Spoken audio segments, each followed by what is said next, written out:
Following bribery allegations from Gambaryan, who was the Binance's head of financial crime and who spent 8 months in Nigeria's detention over financial crimes charges.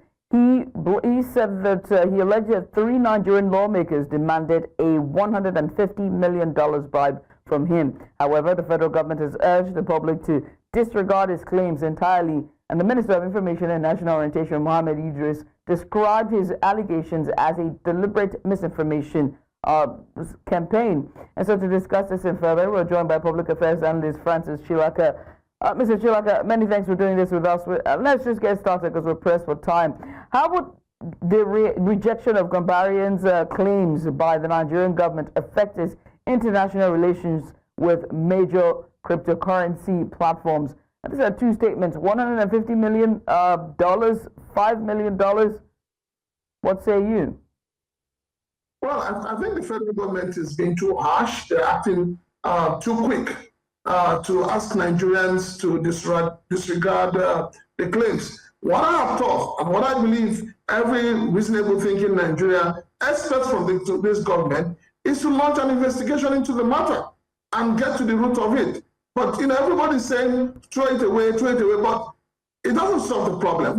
We know that severally, even within Nigeria, the National Universities Commission and all of that, they've accused us, our honorable members, of requesting for a bribe before they do their duties. So if you're asking Nigerians to throw it out of the window, how do we get to find out whether it is true or not? So I think that the federal government should exercise more patience, carry out a proper investigation, and then come back to Nigerians after they've done their investigations.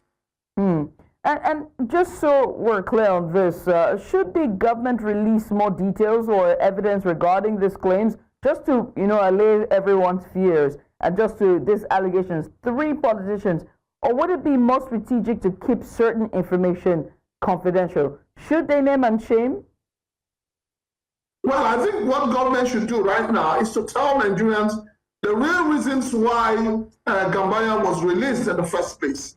It's very important we know that. It's also very important we know how the other staff member got escaped from house arrest. Because if you say he left Nigeria, he escaped from Nigeria, how did he escape? How did he get his documentations? How did he board a flight and all of that? So there's a lot of questions left on the shoulders of Nigerian government that Nigerian government has not answered. So Nigerian government will do the people more, will win the heart of the Nigerian people if they throw more light on what transpired. They said, oh, he was released based on diplomatic relationships and all of that. But we need to know. We have a right to know. And that's why we keep saying when the government hides information, the people are forced to look for those information. And what diplomatic and regulatory challenges should arise from such accusations? These are heavy accusations.